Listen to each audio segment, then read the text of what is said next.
고급 한정식집 복도를 따라가던 정숙은 조심스레 문 앞에 멈춰 섰다.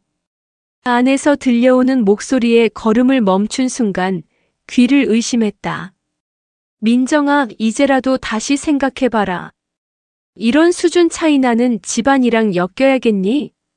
아빠, 내가 하는 말에 꼼짝도 못하는 사람이야. 너 이 자식, 우리 딸이 좋다니까 허락하는 거야. 너같이 가진 거 없는 놈한테 결혼 허락해주는 걸 감사히 여겨. 그리고 이어진 소리. 분명히 뺨을 치는 소리였다. 정숙의 손끝이 문고리에서 덜덜 떨렸다. 문틈 사이로 보이는 장면은 그녀의 숨을 막히게 했다. 아들 현수였다. 현수는 무릎을 꿇은 채 고개를 깊이 숙이고 있었다.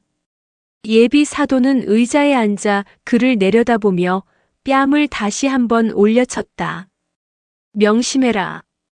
우리 딸 눈에서 눈물 한 방울이라도 나오면 가만 안 둔다. 아들은 아무 말도 하지 않았다. 오히려 스스로 뺨을 내밀며 조용히 대답했다. 알겠습니다. 그 모습에 정숙의 가슴은 찢어질 듯 아팠다. 한 번도 무릎 꿇는 법을 몰랐던 아들이 사랑 하나 때문에 저렇게까지 자신을 낮추고 있었다. 그녀는 문고리를 더 세게 움켜쥐었지만 끝내 문을 열지 않았다. 대신 벽에 기댄 채 입술을 깨물며 속으로 중얼거렸다. 현수, 네가 원하는 길이라면 지켜볼게. 하지만 오늘 이 일을 절대 잊지 않을 거야. 그리고 이내 아무렇지 않은 얼굴을 한 채 문을 열고 들어섰다. 방 안의 공기는 이미 평온한 척 포장되어 있었지만 그녀의 눈에는 결코 지워지지 않을 장면이 각인돼 있었다. 지금부터 들려드릴 이야기는 아들과 자신을 모욕한 사돈집에 조용한 복수를 선사한 이야기입니다. 영상 시청 전 구독과 좋아요 부탁드립니다. 박정숙은 결혼식장 입구에 서서 넓은 홀을 바라보았다. 눈부신 샹들리에 아래에서 사람들이 웃으며 이야기하는 모습이 마치 다른 세상 같았다. 그녀는 손에 꼭 쥔 봉투를 내려다보며 속으로 중얼거렸다. 우리 집안이 이런 데서 결혼식을 하게 될 줄이야. 아들 현수는 서울 변두리의 평범한 직장인이었다. 집안 재산이라고는 오래된 아파트 한 채와 근근히 모은 적금뿐이었다. 그런데 며느리 민정은 달랐다. 대기업 오너 집안은 아니었지만 업계에서 손꼽히는 중견기업 대표의 외동딸이었다. 결혼이 성사됐다는 사실만으로도 동네 사람들은 놀라워했고 정숙도 처음엔 자랑스러웠다. 하지만 오늘 현실은 생각보다 더 가혹하게 차이를 보여주고 있었다. 신부 쪽 하객들은 하나같이 명품 가방을 들고 구두를 반짝이며 웃고 있었다. 정숙 쪽 하객들 중엔 시장에서 오랫동안 장사해온 사람도 있었고 친척 중 몇은 제대로 된 양복조차 없었다. 그때 현수가 다가와 작은 목소리로 말했다. 엄마, 잠깐만요. 장인어른 오셨나 봐요. 정숙은 아들을 바라봤다. 아들의 눈에는 지나치게 긴장한 빛이 서려 있었다. 아휴, 그냥 예의만 지키면 돼. 왜 이렇게 벌벌 떨어? 엄마는 몰라서 그래. 장인어른 회사가 얼마나 큰지 알면 나처럼 될 거야. 정숙은 한숨을 삼켰다. 결혼식은 아들이 주인공이어야 하는 자리였지만 아들의 눈은 장인어른만 쫓고 있었다. 그녀는 순간 묘한 불안감을 느꼈다. 결혼식이 시작됐다. 며느리 민정은 반짝이는 드레스를 입고 나타났다. 단정한 미소와 우아한 몸짓, 그리고 여유 있는 표정까지 모든 것이 완벽해 보였다. 그러나 정숙의 눈에는 며느리의 첫인상이 그리 따뜻하게만 다가오진 않았다. 서로 인사를 나누는 자리에서 민정은 깍듯이 말했다. 어머니, 앞으로 잘 부탁드립니다. 정숙도 웃으며 대답했다. 그래, 우리 가족 됐으니 잘 지내자. 그러나 그 순간 민정이 흘린 짧은 눈빛은 어딘가 사람을 내려다보는 듯 했다. 정숙은 속으로 내가 착각했겠지라고 생각하며 애써 넘겼다. 며칠 뒤 첫 명절이 다가왔다. 민정과 현수가 집으로 찾아왔다. 며느리는 명품 외투를 걸치고 있었고 손목에는 정숙이 평생 본 적도 없는 시계가 반짝였다. 정숙이 준비한 상에는 전과 잡채, 갈비찜까지 가득했지만 민정은 잠깐 고개를 갸웃거렸다. 어머니, 직접 다 하신 거예요? 정숙은 자랑스럽게 고개를 끄덕였다. 그럼 우리 집은 다 이렇게 손수 해먹지. 사먹는 건 정성이 없잖니. 아, 그렇군요. 민정은 미소를 지었지만 그 미소는 예의적인 것 이상은 아니었다. 젓가락질도 형식적이었고 음식 맛을 칭찬하는 말 한마디 없이 그저 얌전히 식사를 끝냈다. 현수가 눈치를 보며 말했다. 민정아, 엄마 음식 진짜 맛있는데 좀 더 먹어봐. 응, 알았어. 그러나 그녀는 더 이상 손을 대지 않았다. 정숙은 가슴이 답답해졌다. 그날 밤 정숙은 설거지를 마치고 방으로 돌아가려다 아들과 며느리의 대화를 우연히 들었다. 여보, 솔직히 당신 엄마 음식은 좀 옛날 스타일이야. 너무 무겁고 기름져.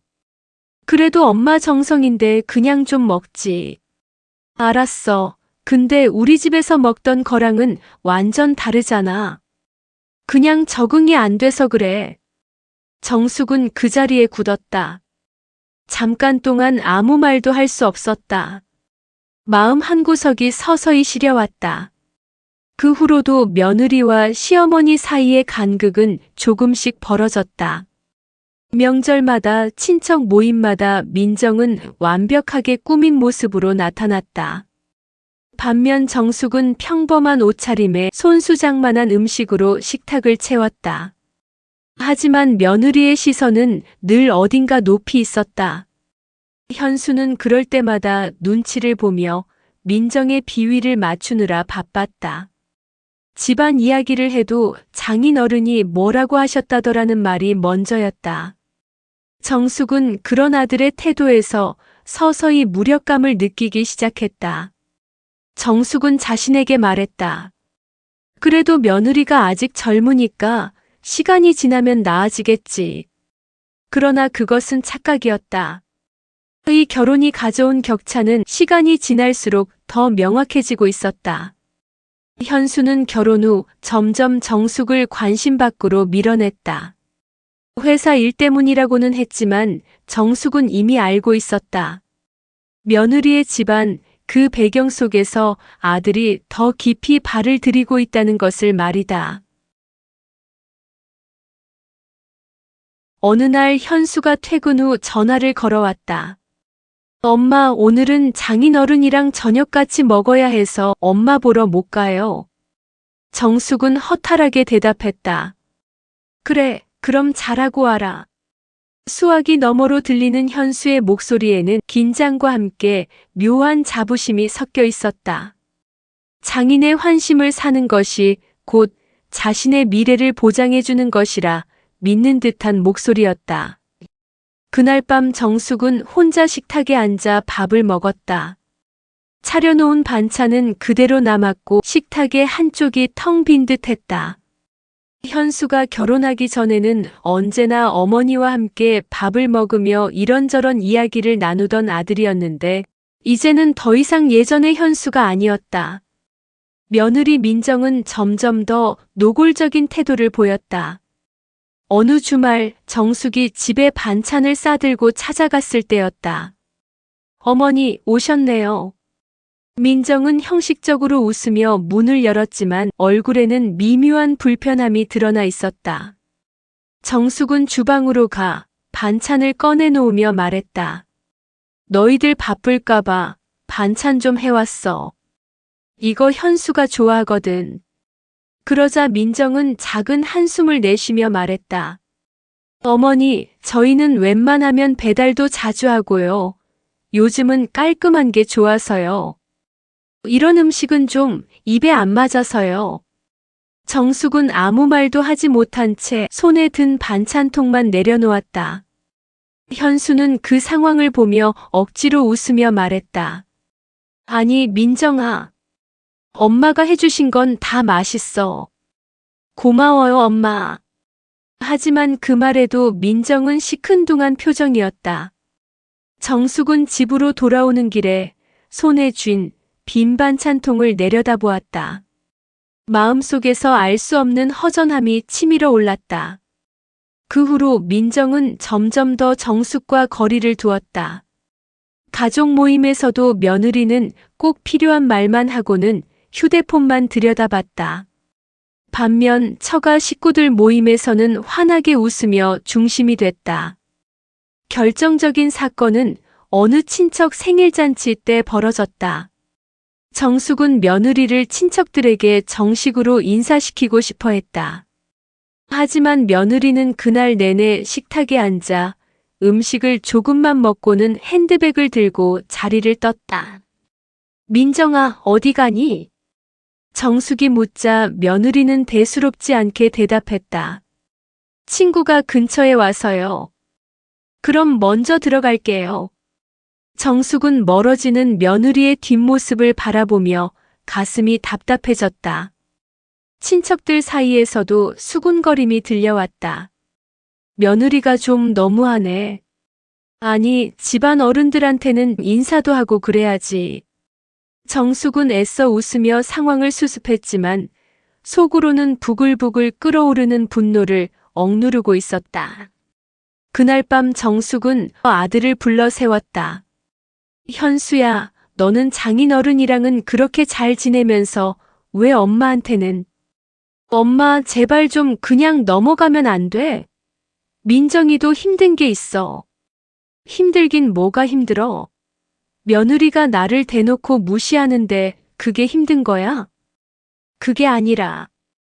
현수는 끝내 아무 말도 하지 못했다. 정숙은 그 침묵이 더 서러웠다. 그리고 정숙은 서서히 깨닫게 됐다. 이 결혼은 단순히 아들과 며느리의 결합이 아니라 두 집안의 격차가 그대로 드러난 싸움터였다는 것을 말이다. 며느리는 시댁을 가족으로 받아들이지 않았고 아들은 이미 그 경계선 너머에서 장인의 그늘에만 서 있었다. 정숙은 밤마다 이를 악물었다. 속으로만 삼킨 분노가 조금씩 응어리져 갔다. 그리고 마음속 깊은 곳에서 희미하게 하나의 결심이 피어오르기 시작했다. 이대로는 안 되겠다. 며느리 민정의 무시는 시간이 갈수록 더 교묘하고 노골적인 형태로 나타났다. 정숙은 이를 견디며 살고 있었지만 속에서는 부글부글 끓는 분노가 하루가 다르게 쌓여갔다. 어느 날 민정은 현수와 함께 시어머니 집에 들렀다. 정숙은 미리 장을 보고 아들의 좋아하는 음식을 준비해 놓았다. 어머님, 또 이렇게 많이 하셨어요? 민정은 형식적으로 웃으며 말했다. 정숙은 며느리의 표정에서 진심이 없다는 걸 이미 알고 있었다. 그럼 너희 오랜만에 오니까 잘 먹여야지. 그러자 민정은 곧바로 또 한마디를 던졌다. 저희는 이런 거 잘 안 먹는데 현수 씨 살찌겠네. 정숙은 젓가락을 잠시 멈췄다. 그 말은 은근히 시어머니의 정성을 폄하하는 듯 했다. 현수는 눈치를 보며 억지로 밥을 뜨다가 멋쩍게 말했다. 민정아, 그냥 먹자. 엄마가 해주신 건 다 맛있잖아. 그러자 민정은 현수 쪽을 보고 코웃음을 쳤다. 그러니까 당신이 살이 안 빠지는 거야. 정숙은 아무 말도 하지 못했다. 아들 앞에서 싸움을 만들고 싶지 않았기 때문이다. 그러나 마음속 깊은 곳에서는 며느리의 비아냥이 가시처럼 박혀 더 이상 빠지지 않았다. 며느리의 태도는 집안 대소사 때도 마찬가지였다. 설날 정숙은 친척들을 집으로 불러 차례를 지냈다. 그날도 민정은 거들 생각을 전혀 하지 않았다. 정숙이 부엌에서 전을 부치고 있을 때였다. 어머니, 그렇게 다 직접 하세요? 요즘은 다 사서 하던데. 민정은 팔짱을 끼고 부엌 문턱에 서서 구경만 하고 있었다. 정숙은 대답 대신 묵묵히 전을 부쳤다. 그러자 민정은 또 한마디 덧붙였다. 아유, 어머니 세대는 진짜 대단해요. 그냥 옛날 방식만 고수하시네요. 말투는 웃는 것 같았지만 정숙은 그 말이 결코 칭찬이 아님을 알았다. 친척들이 모인 자리에서도 민정의 태도는 문제였다. 정숙은 민정을 친척들에게 소개하려 했으나 민정은 그 자리에서조차 핸드폰을 붙들고 있었다. 민정아, 이모들께 인사드려. 정숙이 부드럽게 말하자 민정은 마지못해 일어나 고개만 살짝 숙였다. 안녕하세요. 이모들이 웃으며 반겼지만 민정은 다시 자리에 앉아 핸드폰을 들여다보기 시작했다. 정숙은 친척들의 어색한 시선을 느끼며 입술을 깨물었다. 정숙은 현수에게 몇 번이고 이야기했다. 현수야, 민정이가 나를 너무 무시한다. 너는 그게 안 보이냐? 그러나 현수는 늘 같은 대답만 반복했다. 엄마, 그냥 좀 넘어가면 안 돼? 민정이가 잘못한 게 아니라 그냥 성격 차이야. 성격 차이? 그게 성격 차이냐? 엄마, 솔직히 우리 집보단 처가가 훨씬 잘 살잖아. 민정이가 어릴 때부터 그런 환경에서 자라서 그래. 그냥 그러려니 하세요. 정숙은 아들의 말을 들으며 더 이상 할 말을 잃었다. 그래, 우리 집이 못나서 그렇단 거지. 아들마저도 그렇게 말하자 정숙의 자존심은 서서히 무너지고 있었다. 하지만 사그라들지 않는 분노가 가슴 속에서 차오르며 언젠가는 이 상황이 폭발할 것 같은 예감이 들었다. 며칠 후 민정은 또 다른 말을 꺼냈다. 정숙이 집에 놀러온 민정에게 새로 산 옷을 보여주자 민정은 가볍게 웃으며 말했다. 어머니, 이 옷 좀 연세보다 많이 젊어 보이게 입으셨네요. 거기다 요즘은 이런 유행 아니에요. 정숙은 웃는 척했지만 속이 뒤틀렸다.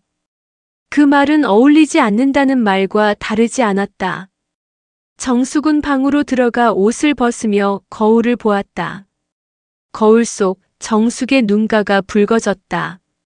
전현 나를 완전히 우습게 보는구나. 정숙의 분노는 더 이상 사그라들지 않았다. 며느리가 내뱉는 한마디, 아들의 무심한 반응, 그리고 집안에서 느껴지는 끝없는 무시는 정숙의 마음을 짓눌렀다. 그리고 그때 정숙은 처음으로 마음속으로 중얼거렸다. 가만 안 둘 거야. 반드시 대가를 치르게 할 거야. 정숙의 눈빛은 서서히 변해갔다. 칠순잔치 날 아침 정숙은 새벽부터 일어나 주방을 오가며 준비를 했다. 이날이 오긴 오는구나. 손에 쥔 다림질한 한복 자락을 매만지며 중얼거리는 목소리에는 설렘과 긴장이 섞여 있었다. 정숙은 아들 현수가 결혼한 뒤에도 시어머니로서 체면을 세우고 싶었다. 며느리 민정에게서 늘 느껴지던 은근한 무시는 마음을 다치게 했지만 오늘만큼은 모든 걸 잊고 가족처럼 잘 지내보고 싶었다. 엄마, 아직도 준비 안 끝났어요? 현수가 방으로 들어왔다. 깔끔한 셔츠를 입은 그는 오늘도 아내 눈치를 보는 기색이 역력했다. 지금 막 준비 다 했어. 민정이는? 금방 올 거예요. 잠시 후 민정이 현관에 나타났다. 고급스러운 원피스와 명품 가방, 그리고 차가운 표정. 정숙은 그 모습에 잠시 멈칫했지만 애써 미소를 지었다. 예쁘네, 민정아. 오늘 친척들 많이 오니까 인사 잘하자. 네, 어머니. 대답은 했지만 목소리에는 성의가 없었다. 현수는 곁에서 눈치를 살피며 중재하려 했지만 정숙은 아무 말도 하지 않았다. 행사장으로 향하는 차 안 민정은 휴대폰으로 누군가와 메시지를 주고받으며 웃고 있었다. 정숙은 조심스레 말을 건넸다. 민정아, 오늘은 큰집 어른들도 많이 오실 거야. 좋은 인상 주면 어머니 알아서 할게요. 너무 걱정 안 하셔도 돼요. 민정의 말투에는 미묘한 가시가 있었다. 현수는 그저 핸들을 꼭 잡으며 둘 사이를 모른 척했다. 정숙은 조용히 창밖을 바라보며 마음속에서 묵직한 무언가를 꾹 눌러 담았다. 잔치가 열리는 호텔 연회장에 도착했을 때 친척들은 벌써 모여 있었다. 곳곳에서 웃음소리와 반가운 인사가 오갔다. 정숙은 오랜만에 만나는 친척들을 향해 손을 흔들었다. 아이고 정숙아, 오랜만이네. 어머머, 이게 다 몇 년 만이야? 정숙은 흐뭇한 미소를 지으며 며느리에게 말했다. 민정아, 인사 좀 하자. 이쪽은 큰고모, 저쪽은 이모야. 하지만 옆을 돌아본 순간 민정은 이미 사라져 있었다. 얘가 어디 간 거야? 정숙은 당황한 표정으로 주위를 두리번거렸다. 아마 전화 받으러 나간 것 같은데요. 현수가 어색하게 웃으며 말했다. 정숙은 억지로 미소를 지었지만 속에서는 알 수 없는 불길함이 스멀스멀 올라왔다. 정숙은 조용히 행사장을 빠져나왔다. 호텔 로비를 지나 계단을 내려가자 바깥 정원 쪽에 서 있는 민정의 모습이 보였다. 민정은 팔짱을 낀 채 휴대폰을 귀에 대고 있었다. 표정은 차갑고 어딘가 우쭐해 있었다. 정숙은 발걸음을 멈추고 잠시 숨을 고르며 다가갔다. 그런데 그 순간 민정의 목소리가 귀에 꽂혔다. 야, 진짜 장난 아니야. 오늘 시댁 잔치 왔는데 완전 구질구질해. 옷차림이 다들 왜 그렇게 후줄근한지 몰라. 딱 돈 없는 집안 사람들 모임이야. 정숙은 그대로 얼어붙었다. 가슴 속에서 무언가 부서지는 소리가 들렸다. 그러나 그보다 더 잔인한 말이 이어졌다. 아, 그리고 너 진짜 기절할 얘기 하나 해줄까? 지난번에 시어머니 집에 갔는데 옷장 안에서 요실금 팬티 본 거 있지? 세상에, 그거 쓰는 사람 처음 봤어. 완전 불쌍하잖아. 그리고 곧이어 민정의 친구 웃음소리가 스피커폰 너머로 새어나왔다. 아, 진짜야? 너네 시어머니 대박이다. 벌써 그 정도야? 그러니까 남편이 빌어서 결혼해줬는데 이게 맞나 싶다니까. 정숙은 더 이상 숨조차 쉬기 힘들었다. 온몸이 떨리고 두 주먹이 꽉 쥐어졌다. 이게 내 며느리 입에서 나오는 말이라고. 정숙은 천천히 다가갔다. 마침내 민정이 정숙을 발견했다. 순간 민정의 얼굴이 사색이 되었다. 어머님. 정숙은 싸늘한 미소를 지었다. 통화는 다 했니? 민정은 당황해 휴대폰을 숨기며 말했다. 아, 그냥 친한 친구랑 장난이에요. 어머님, 진짜 오해하신 거예요. 정숙은 더는 아무 말도 하지 않았다. 대신 민정을 똑바로 바라보았다. 그 눈빛에는 결심이 서려 있었다. 좋아, 내가 오늘 무슨 불을 질렀는지 곧 알게 될 거다. 잔치가 끝나고 집으로 돌아오는 길, 차 안은 무겁게 가라앉아 있었다. 현수는 운전대를 잡은 채 눈치를 보며 몇 번이고 입을 열까 말까 망설였다. 하지만 정숙은 창밖만 바라본 채 아무 말도 하지 않았다. 민정은 옆자리에 앉아 억지로 미소를 지으며 말했다. 어머님, 오늘 피곤하셨죠? 제가 나중에 한약이라도 지어드릴게요. 정숙은 고개를 천천히 돌려 민정을 바라봤다. 표정은 평온했지만 눈빛은 차갑게 가라앉아 있었다. 그래. 마음씨는 참 고맙네. 당연하죠. 며느리니까요. 민정은 아무렇지 않다는 듯 웃었지만 정숙은 그 웃음 뒤에 숨은 비열함을 이미 보아버렸다. 현수는 두 사람 사이의 미묘한 공기를 느끼고 서둘러 말을 돌렸다. 엄마, 오늘 친척들이 민정이 보고 예쁘다고 난리였어요. 다들 결혼 잘했다고 축하하시던데요. 정숙은 대답 대신 미소만 지었다. 그 미소는 현수조차 불안하게 만들 만큼 낯설었다. 집에 도착하자마자 정숙은 방으로 들어가 한참 동안 불 꺼진 채 앉아 있었다. 손끝은 떨리고 가슴은 먹먹했다. 내가 뭘 그렇게 잘못했길래 저런 말을 들어야 하지. 그녀는 천천히 숨을 고르고 눈을 감았다.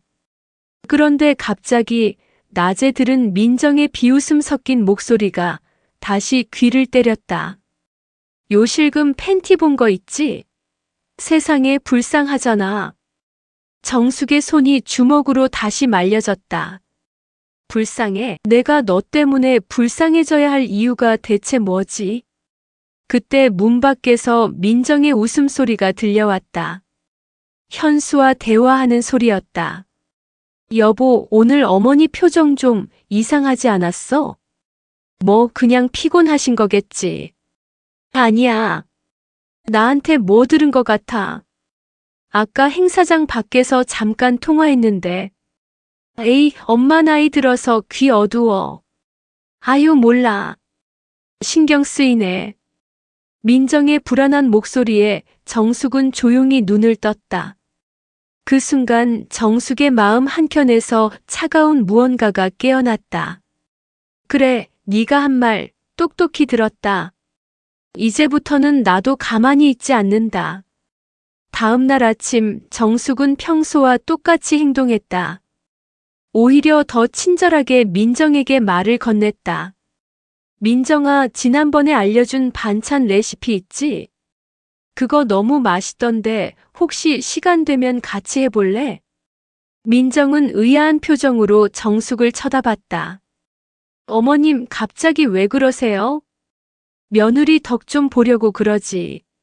민정은 잠깐 의심했지만 곧 웃으며 말했다. 어머님이 그렇게 말씀하시니까 기분 좋네요. 정숙은 속으로 차갑게 중얼거렸다. 많이 좋아해라. 지금 네가 웃는 모습이 마지막이 될 테니까. 며칠 뒤 정숙은 현수에게 들었던 사돈 집안 이야기를 떠올렸다. 현수가 결혼할 당시 술김에 흘렸던 얘기였다. 엄마, 민정이 아버지 회사 아시죠? 거기서 요즘 이상한 소문이 있어요. 뭐 주가 조작 얘기인데 어디서 들어도 그냥 모른 척 하세요. 그때는 대수롭지 않게 넘겼지만 지금은 달랐다. 정숙은 곧장 방에 들어가 서랍 속 오래된 수첩을 꺼냈다. 그리고 펜을 쥐고 글을 쓰기 시작했다. 나는 한 집안의 가장이며 공정과 상식이 통하는 사회를 물려주고 싶습니다. 주가 조작을 통해 힘없는 개인 투자자에게 피눈물을 흘리게 만들고 부를 축적한 자를 고발하려 합니다. 부디 이 일이 세상에 알려져 조금이라도 잘못을 바로 잡을 수 있길 바랍니다. 정숙은 떨리는 손으로 편지를 완성했다. 그리고 익명으로 한방송국과 신문사, 경제 전문 기자에게 편지를 보냈다. 그 안에는 사돈의 회사 이름, 그리고 구체적인 주가 조작 시기와 정황까지 현수가 예전에 흘린 이야기들을 근거로 정리한 내용이 빼곡히 적혀 있었다. 편지를 봉투에 넣으며 정숙은 낮게 중얼거렸다. 민정아, 너 잘 봐. 네가 무시하던 시어머니가 어떤 사람인지. 편지 내용은 날카로웠다. 감정은 배제하고 오직 사실만 적었다. 저는 세방산업의 장기간 주가 조작과 관련한 내부 정황을 알고 있는 사람입니다. 다음은 제가 파악한 주요 정황입니다. 그녀는 날짜와 정황을 조목조목 정리했다. 심지어 일부 내용은 아들이 예전에 보관하던 서류 사진까지 참고했다. 작은 프린터에서 뽑아낸 캡처 이미지들을 봉투 안에 함께 넣었다. 이걸로 충분해. 편지 봉투를 밀봉하며 정숙은 한 번도 미소 짓지 않았다. 그저 숨을 고르고 조용히 봉투를 품에 안았다. 같은 시간 며느리 민정은 두고 간 물건을 챙기고 있었다. 반짝이는 귀걸이를 착용하고 명품 코트를 걸친 채 거울 앞에서 머리를 넘겼다. 어머니, 오늘도 집에만 계세요? 밖에 좀 나가세요. 정숙은 소파에 앉아 아무 대꾸도 하지 않았다. 대신 시선을 뉴스를 틀어놓은 TV에 고정한 채 묵묵히 앉아 있었다. 민정은 어깨를 으쓱하며 비웃듯 말했다. 뭐 나가면 돈 써야 하니 집에 계시는 게 나을지도요. 문이 닫히는 순간 정숙은 깊게 숨을 내쉬었다. 그리고 고개를 들어 벽시계를 보았다. 아직 우편 접수 시간까지는 2시간 남아 있었다. 정숙은 후다닥 집을 나섰다. 아주머니, 뭐 붙이시게요? 직원의 물음에 정숙은 침착하게 봉투를 내밀었다. 네, 등기로 부탁해요.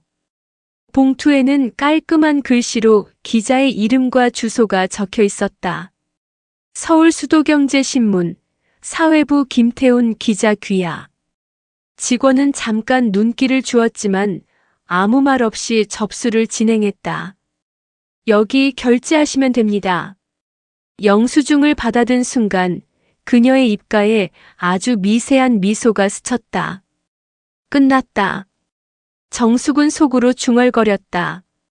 그 미소는 승리의 기쁨이 아니라 차가운 결심의 표식 같았다. 집으로 돌아오는 길 정숙은 일부러 시장을 거쳐갔다. 며느리와 아들이 결혼한 이후로 자주 오던 시장이었지만 오늘은 다른 세상처럼 보였다. 아주머니, 요즘 얼굴 보기 힘드네요. 단골 채소가게 주인이 인사를 건넸다. 정숙은 잠깐 멈춰서서 웃는 척했지만 속마음은 여전히 싸늘했다. 그래, 오늘만큼은 그냥 평범하게 보여야 해. 정숙은 배추 한 포기를 사서 장바구니에 넣고는 조용히 돌아섰다. 집에 도착한 정숙은 장바구니를 주방에 내려놓고 TV를 켰다. 뉴스 화면에서는 경제와는 전혀 상관없는 평범한 보도들이 흘러나오고 있었다. 정숙은 뉴스 소리를 낮춘 채 소파에 앉아 영수증을 다시 꺼내보았다. 그리고 그 위에 손가락을 올려 천천히 짚었다. 이제 시작이야. 아직 아무도 모르는 전쟁이. 그녀는 다시 한번 무표정한 얼굴로 창밖을 바라보았다. 며느리가 타고 나갔던 고급 외제차가 떠올랐다. 그리고 그 안에서 비웃듯 웃던 며느리의 표정도. 정숙의 손끝이 미세하게 움켜쥐듯 떨렸다. 그러나 그 떨림은 두려움이 아니라 기다림에서 오는 긴장감이었다.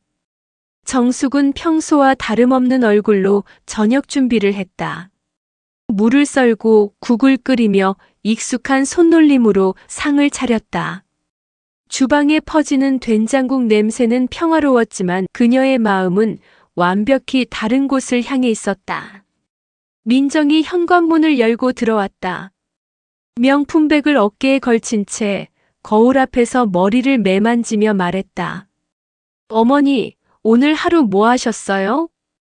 정숙은 고개를 돌리지도 않은 채 담담히 대답했다. 별일 없었어. 그냥 시장 갔다 왔지. 또 시장이요? 에휴, 그러다 또 요즘 사람들한테 뒤처진다니까요. 민정은 비아냥 섞인 웃음을 지으며 구두를 벗었다. 정숙은 아무렇지 않은 척 물을 담은 그릇을 식탁에 올려놓았다. 나는 지금처럼 사는 게 편하니까. 단 한치의 감정 변화도 보이지 않는 목소리였다. 저녁 자리에서 아들은 대충 회사 이야기를 하며 밥을 먹었다. 민정은 시어머니를 쳐다보며 또 한마디를 던졌다. 어머니, 요즘 TV에서 하도 주식 얘기를 해서 그런데 혹시 그런 거 해보신 적은 있어요? 정숙은 젓가락을 멈추지 않고 평온한 미소를 지었다. 주식은 젊은 사람들이나 하는 거지 내가 뭘 알아야 하지. 민정은 피식 웃었다. 그러게요. 어머니 같은 분들은 그냥 가게에서 채소나 고르는 게 더 어울리시죠. 그 말에도 정숙은 아무 반응이 없었다. 대신 조용히 미소만 지으며 다시 국을 뜨기 시작했다. 그러나 그 미소 뒤에 숨겨진 마음은 싸늘했다. 그래, 지금 마음껏 웃어라. 이제 곧 네 세상은 무너질 거니까. 정숙은 아들과 며느리를 향해 평범한 시어머니의 얼굴을 유지했다. 그러나 그녀의 머릿속에는 기자에게 보낸 편지와 우체국에서 받았던 영수증이 선명하게 떠올랐다. 그날 밤 모두가 잠든 후 정숙은 홀로 거실에 앉아 TV를 껐다. 그리고 작은 목소리로 중얼거렸다. 이제 곧 시작이야. 그녀의 눈빛은 잔잔한 호수처럼 보였지만 그 안에는 차가운 결심과 도끼가 서려 있었다. 아침 7시 정숙은 주방에서 국을 끓이고 있었다. 된장국 냄새가 부엌을 가득 메웠고 뚝배기에서 보글보글 끓는 소리가 잔잔히 울려 퍼졌다. 그때였다. 거실에서 TV 앵커의 목소리가 들려왔다. 속보입니다. 중견기업 S사 내부 관계자에 의한 주가 조작 정황이 포착돼 금융감독원이 전격 조사에 착수했습니다. 검찰 역시 수사에 나설 예정입니다. 정숙은 국자를 든 채 잠시 멈췄다. 그러나 이내 아무 일 없다는 듯 다시 국을 저었다. 그녀의 눈빛은 차갑게 빛나고 있었다. 뭐라고? 뒤늦게 거실로 나온 민정이 TV 앞에 멈춰 섰다. 그녀의 손에 들린 스마트폰이 덜덜 떨리고 있었다. 중견기업 S사 아빠 회사잖아. 아들은 회사 출근 준비를 하다 그 소리에 고개를 돌렸다. 뭐라고? 장인어른 회사라고? 민정은 TV 화면을 가리키며 소리쳤다. 아니, 이거 잘못된 거야. 갑자기 이게 뭔 소리야? 아빠가 뉴스에 나오게 일 처리를 했을 리가 없어. 그러나 뉴스 화면에는 이미 굵은 자막이 떠 있었다. 금융감독원 S사 대표 및 임원 일부 조사 착수. 민정의 얼굴에서 피가 쫙 빠져나갔다. 그녀는 곧바로 아버지에게 전화를 걸었지만 통화는 연결되지 않았다. 불과 하루 뒤 모든 언론이 일제히 S사의 이름을 실었다.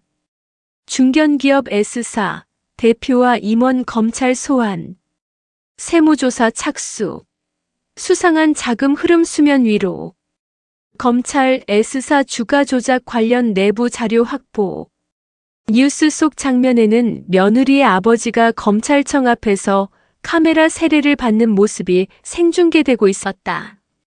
대표님, 주가 조작 인정하십니까? 배임 혐의에 대해서는 어떻게 생각하십니까? 아무 대답도 하지 못한 채 경찰과 검찰 관계자들에게 둘러싸여 건물 안으로 들어가는 그의 모습이 그대로 전파를 탔다. 민정은 TV 앞에서 주저앉았다.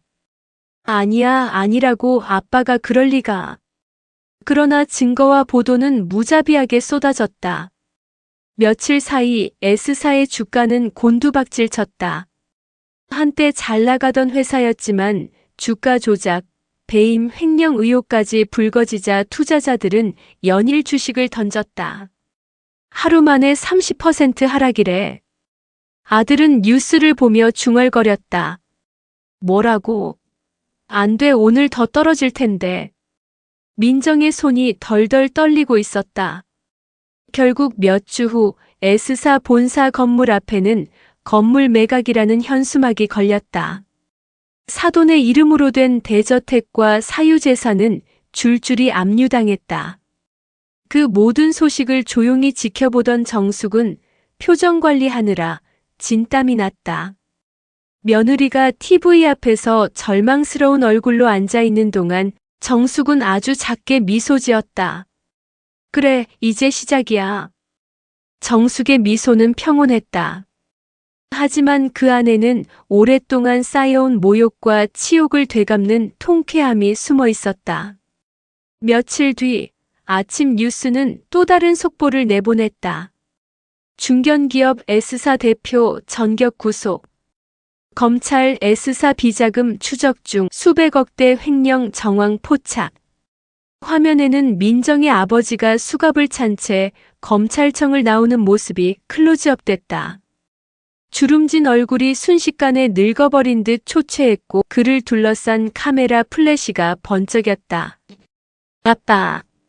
민정은 TV 앞에서 두 손으로 입을 가리며 믿을 수 없다는 듯 중얼거렸다. 그 옆에서 정숙은 무표정하게 밥상을 차리고 있었다. 밥은 먹어야지. 사람은 뭐가 있어도 먹어야 돼. 그녀의 목소리는 평온했으나 그 눈빛은 차갑게 식어 있었다. 검찰 수사와 함께 세무조사도 본격적으로 진행됐다. 뉴스에서는 연일 S사 대표 일가 자산 압류라는 자막이 굵은 글씨로 뜨곤 했다. 압류 목록이 장난 아니래. 아들이 휴대폰을 보며 말했다. 대저택부터 별장, 고급 승용차까지 전부 다. 이거 그냥 끝났네. 민정은 아무 말도 하지 못한 채 식탁에서 고개를 숙였다. 그녀의 손가락이 떨리고 있었다. 정숙은 국을 떠서 아들 밥그릇에 담아주며 아무렇지 않게 중얼거렸다. 사람이 가진 게 다 사라지면 진짜 얼굴이 보이는 법이지. 그 말에 민정이 번쩍 고개를 들었다. 그러나 정숙은 아무렇지 않게 다시 국을 저을 뿐이었다. 며느리는 그날 이후로 급격히 달라졌다. 화려한 옷차림도 사라지고 술 냄새가 배어있는 티셔츠 차림으로 거실에 앉아 멍하니 TV만 바라봤다. 가끔 술에 취해 중얼거리는 목소리가 정숙의 귀에 들어왔다. 아빠가 그럴 리 없는데. 이럴 리 없어. 우리 집이 이렇게 될 리가.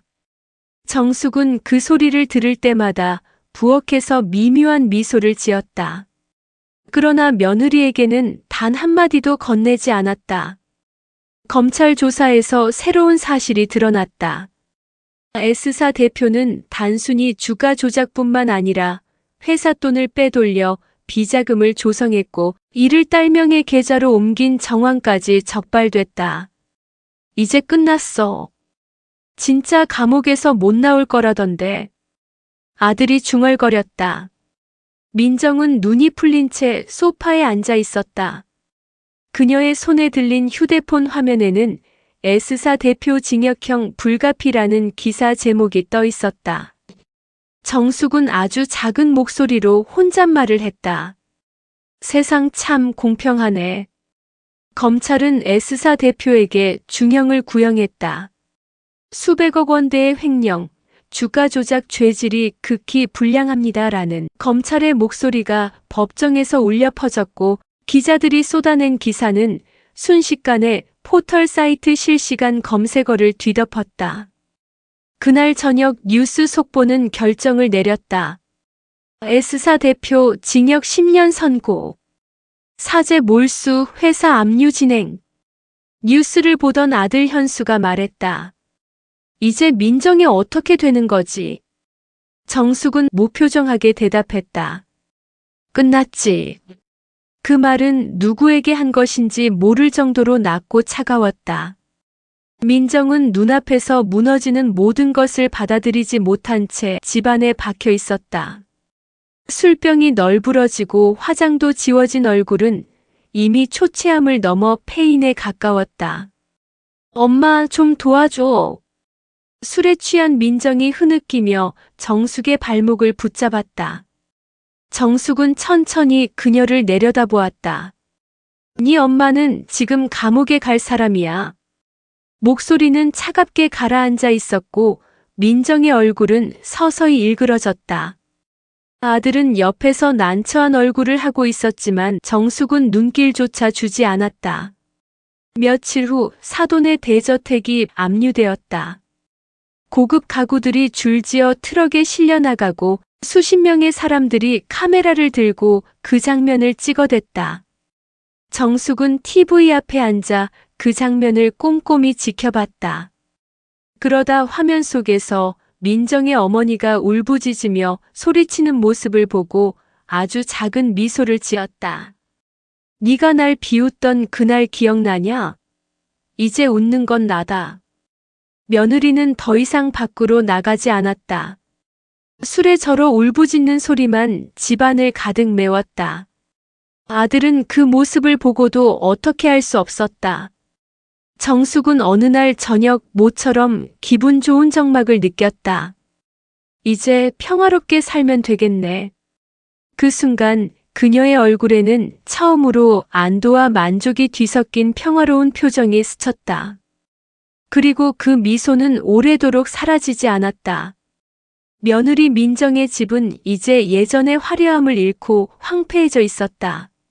한때 잘 정돈된 명품 소품들과 반짝이는 대리석 테이블이 있던 거실은 그 빛을 잃었다.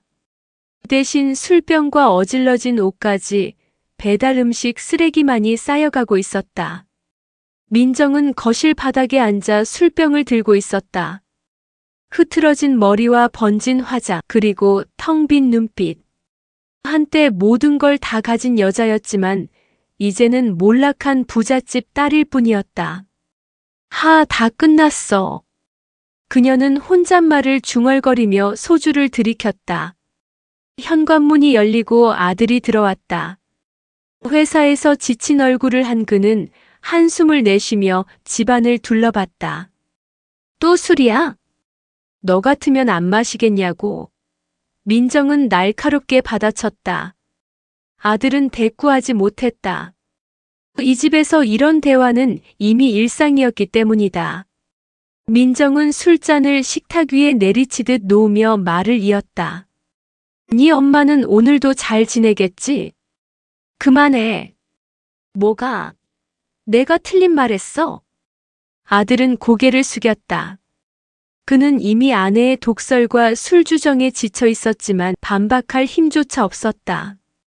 그저 피곤한 얼굴로 넥타이를 풀며 소파에 털썩 앉았다. 민정은 비웃음을 지었다. 넌 진짜 한심해. 우리 아빠 감옥 간 거 뻔히 보면서도 이렇게 멀쩡하냐고. 우리가 어떻게 할 수 없는 일이야. 웃기지 마, 다 너 때문이잖아. 아들의 손이 잠시 움찔했지만 그는 아무 말도 하지 않았다. 민정의 휴대전화는 이제 좀처럼 울리지 않았다. 한때 모임을 가지던 친구들은 연락을 끊었고 SNS 계정마저 사라졌다. 밤마다 술에 취한 민정은 전화를 들고 친구들에게 전화를 걸었다. 야, 나 좀 봐줘.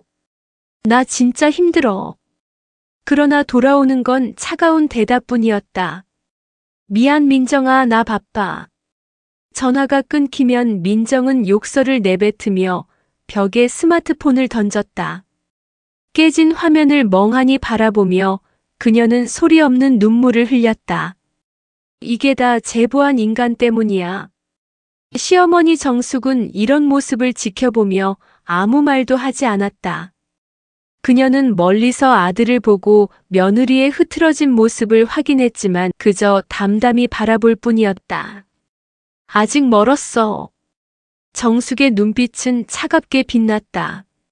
아무 말도 하지 않으면서도 그녀의 표정에는 설명할 수 없는 묘한 만족감이 스며 있었다. 아들은 정숙의 이런 시선을 눈치채지 못한 채 멀찍이 앉아 머리를 감싸쥐었다. 그리고 민정은 다시 술을 마셨다. 집안 공기는 숨막힐 듯 무겁고 정숙의 침묵은 그 공기를 더 차갑게 만들고 있었다. 며느리는 여전히 시어머니의 제보 사실을 모른 채 모든 불행의 원인을 남편과 시댁 탓으로 돌리고 있었다. 정숙은 한마디도 하지 않았다. 오히려 그런 상황이 오래 이어지기를 기다린 듯 조용히 지켜보고만 있었다. 민정의 아버지가 운영하던 S사는 주가 조작과 횡령 혐의로 철저히 무너졌다. 예전 같으면 민정이 가는 곳마다 따르는 사람들이 있었지만 이제는 아무도 남지 않았다. 민정은 그 사실을 받아들이지 못했다. 민정은 더 이상 예전의 모습이 아니었다. 한때는 화려한 옷차림과 당당한 태도로 주변을 압도하던 여자가 이제는 술 냄새를 풍기며 거친 언행을 일삼는 막장 여인으로 변해버린 것이다. 하지만 단순히 무너진 게 아니었다. 그 안에서 드러난 건 사람들의 입을 다물게 할 만큼 추악한 본성이었다. 야, 너네 진짜 나한테 이렇게 할 거야? 동네 카페에서 민정은 친구라고 부르던 이들에게 소리쳤다. 테이블 위에는 와인잔이 엎질러져 붉은 자국이 퍼져 있었고 사람들의 시선은 이미 불편하게 쏠려 있었다. 내 아버지가 주가 조작으로 잡혀간 게 너 잘못은 아니지만 이건 좀 너무. 닥쳐. 민정이 손에 들고 있던 가방을 테이블에 내리쳤다. 다들 나 잘 될 땐 옆에 붙어 있더니 이럴 땐 다 도망가는구나. 그녀의 목소리는 날카롭고 거칠었으며 가게 안은 순식간에 얼어붙었다. 그날 이후로 그녀는 더 이상 예전 친구들에게서 연락을 받지 못했다.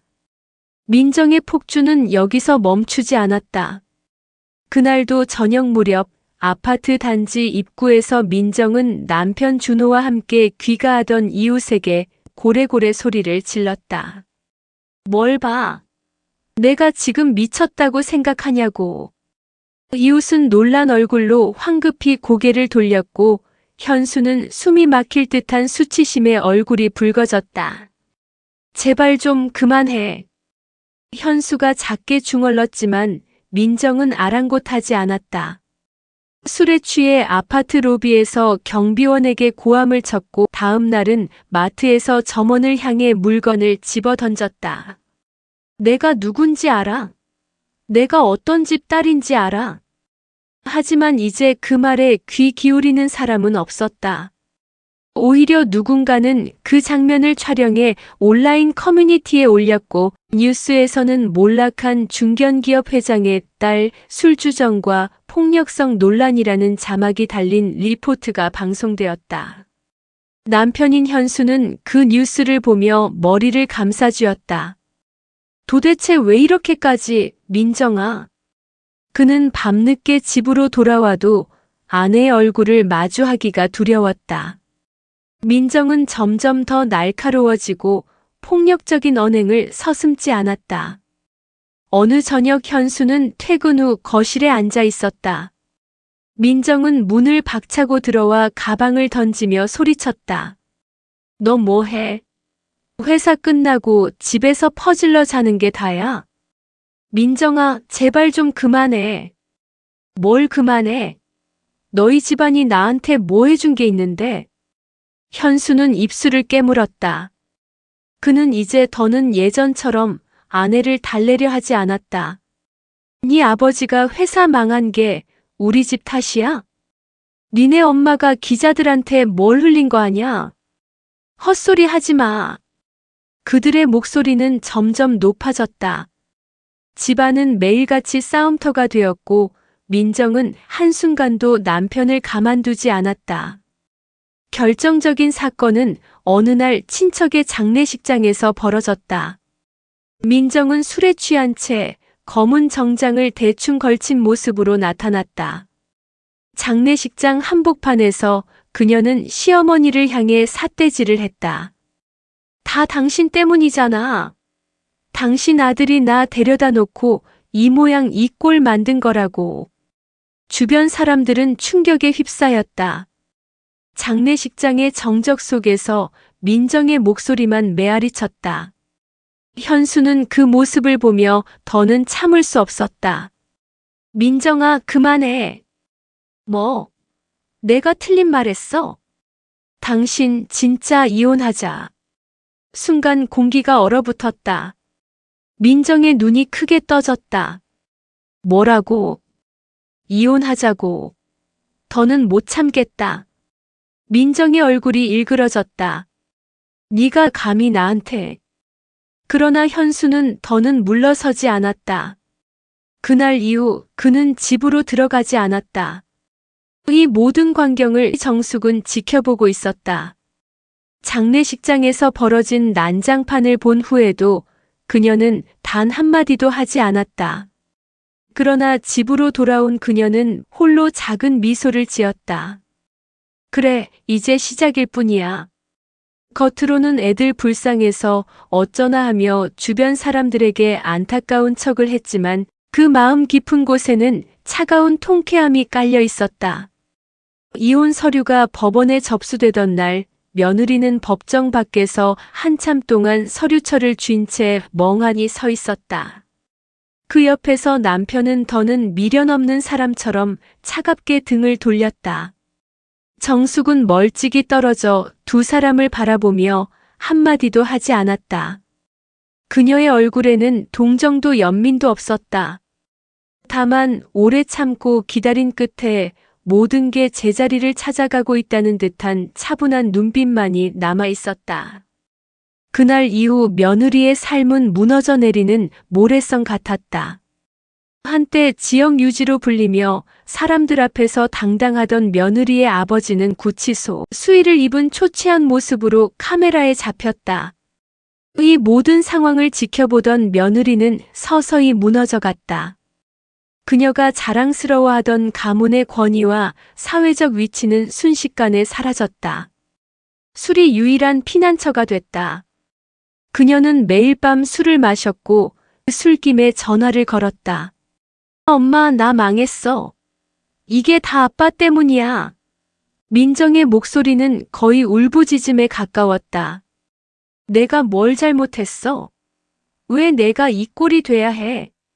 아빠 회사만 멀쩡했으면 나 이렇게 안 됐어. 전화를 받은 민정의 엄마는 아무 대답도 하지 않았다. 울먹이는 며느리의 목소리만이 공허하게 새벽의 정적 속을 메웠다. 엄마, 대답 좀 해. 나 이제 어떻게 살아? 하지만 결국 전화는 뚝 끊겼다. 민정은 손에 쥔 스마트폰을 바닥에 내던졌다. 깨진 액정 조각이 원룸 바닥에 흩어졌지만 그녀는 신경도 쓰지 않았다. 며칠 뒤 민정은 술에 취해 현수 집 앞까지 찾아갔다. 열어. 나 당신 때문에 이렇게 된 거 아니야? 당신 엄마 때문이라고. 아들은 안에서 문을 잠근 채 아무 대답도 하지 않았다. 대신 TV 소리만 새어나왔다. 그 모습을 정숙은 멀리서 보고 있었다. 가로등 불빛 아래 마치 그림자처럼 서서 며느리가 문 앞에서 무너져 울부짖는 모습을 그녀는 말없이 지켜봤다. 그리고 아주 미세하게 남몰래 입술 끝을 올렸다. 민정의 몰락은 거기서 멈추지 않았다. 며느리의 친정은 더 이상 재력가 집안이 아니었다.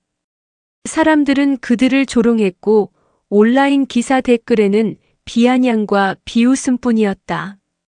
결국 며느리는 더 이상 감출 체면조차 잃었다. 마트 계산대에서 라면 2봉지를 들고 동전을 세며 계산하던 그녀의 손은 떨리고 있었다. 주변 사람들은 한때 잘 나가던 며느리를 못 알아보는 듯 흘끔거리며 쑥덕였다. 그날 정숙은 시장에서 그 장면을 보고 잠시 발걸음을 멈췄다. 멀리서 본 며느리는 더 이상 거만한 부잣집 딸도 잘난 체 하던 여자가 아니었다. 단지 모든 걸 잃고 초라하게 남은 빈 껍데기 같은 인간일 뿐이었다. 정숙은 잠시 멀리서 그 모습을 바라보다가 천천히 몸을 돌렸다. 그리고 한 줄기 바람을 맞으며 집으로 향했다. 그녀의 발걸음은 무겁지 않았다. 대신 오래도록 참아온 한이 서서히 풀리는 듯한 묘한 해방감이 있었다. 아들은 초라한 거실에 앉아 있었다. 눈은 충혈돼 있었고 손은 떨리고 있었다. 그 옆에서 정숙은 묵묵히 그를 바라보았다. 한때 잘 나가던 사돈 집안의 그림자가 완전히 사라지고 며느리가 원룸에서 술에 취해 전화를 걸어 악을 쓰던 날 이후 아들은 달라졌다. 그는 이제 더는 허세를 부리지도 않았고 장인의 비위를 맞추던 과거의 자신을 부끄러워하는 얼굴이었다. 엄마, 아들은 마침내 입을 열었다. 목소리는 마른 침을 삼킨 듯 떨리고 있었다. 인성을 보지 않고 재산만 보고 결혼해서 엄마를 그렇게 무시받게 만든 게 너무 죄송해요. 그땐 뭐가 옳은 건지 몰랐어요. 그냥 그 사람 집안에 눌려 살다 보니. 그의 목소리는 점점 작아졌다. 정숙은 가만히 아들을 보았다. 오랫동안 참아온 분노와 한숨이 서서히 가라앉는 듯한 눈빛이었다. 그녀는 천천히 말을 꺼냈다. 현수, 네가 그 집 부모들에게 무릎 꿇고 뺨 맞고 살던 게 나한테는 제일 치욕이었다. 아들은 얼굴을 들지 못했다. 기억이 떠올랐다. 결혼 초 장인어른에게 사소한 일로 꾸중을 들으며 고개를 숙였던 날. 민정의 부모 앞에서 잘 보이려다 자신의 엄마를 무시하는 시선을 그냥 견뎌냈던 날. 그 모든 장면들이 눈앞에 떠오르자 아들은 숨이 막히는 듯 가슴을 움켜쥐었다. 정숙은 더 말을 이어갔다. 네가 나한테 직접 상처를 준 적은 없다. 하지만 네가 그 집에 고개 숙일 때마다 나까지 같이 짓밟히는 기분이 들더라. 아들은 두 손으로 얼굴을 감쌌다. 미안해요, 엄마. 그땐 내가 됐어. 정숙은 손을 들어 그의 말을 막았다. 지금이라도 알았으니까 이제 됐다. 아들은 눈시울이 붉어졌다. 그는 무릎을 꿇었다. 그리고 주저하지 않고 이마를 바닥에 대며 어머니에게 말했다. 다시는 엄마를 그런 꼴 당하게 하지 않을게요. 정숙은 그 모습을 가만히 내려다보았다. 마음 한구석이 묘하게 풀리는 듯한 느낌이 들었다. 이 순간만큼은 그녀에게 승리보다 더 큰 만족이었다. 며느리의 몰락도 사돈 집안의 파탄도 이미 지나간 일이었다. 지금 그녀 앞에서 무릎을 꿇고 있는 이 아들이야말로 그녀가 지켜내야 할 마지막 가족이었다. 현수야, 일어나. 정숙의 목소리는 단호했지만 그 안에 오래 묵은 정이 배어 있었다. 아들은 천천히 고개를 들었다. 눈가에 맺힌 눈물이 반짝였다. 그녀는 주방으로 가서 물을 끓였다. 허름한 주전자에서 소리가 나자 찻잔에 물을 따르며 아들을 향해 돌아보았다. 돈이 없어도 돼. 네가 사람답게 살면 돼. 다시는 네 엄마를 부끄럽게 만들지 마라. 아들은 고개를 끄덕였다. 네, 엄마. 잠시 정적이 흘렀다.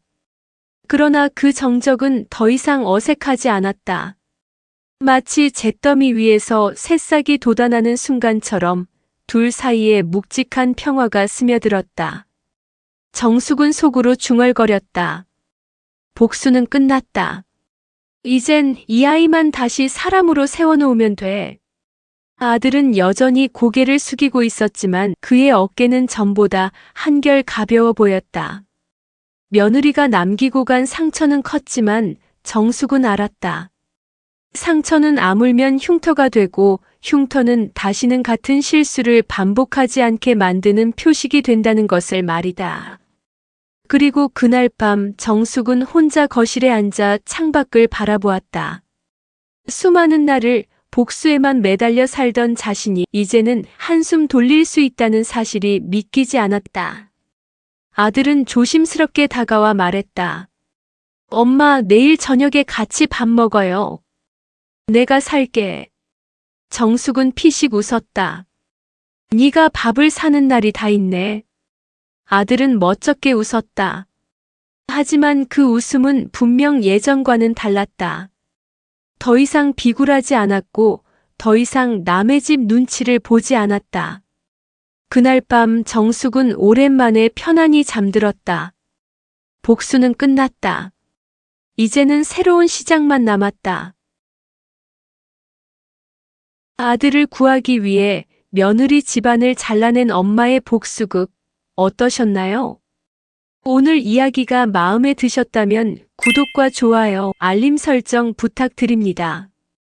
여러분들의 응원과 댓글이 정말 큰 힘이 됩니다.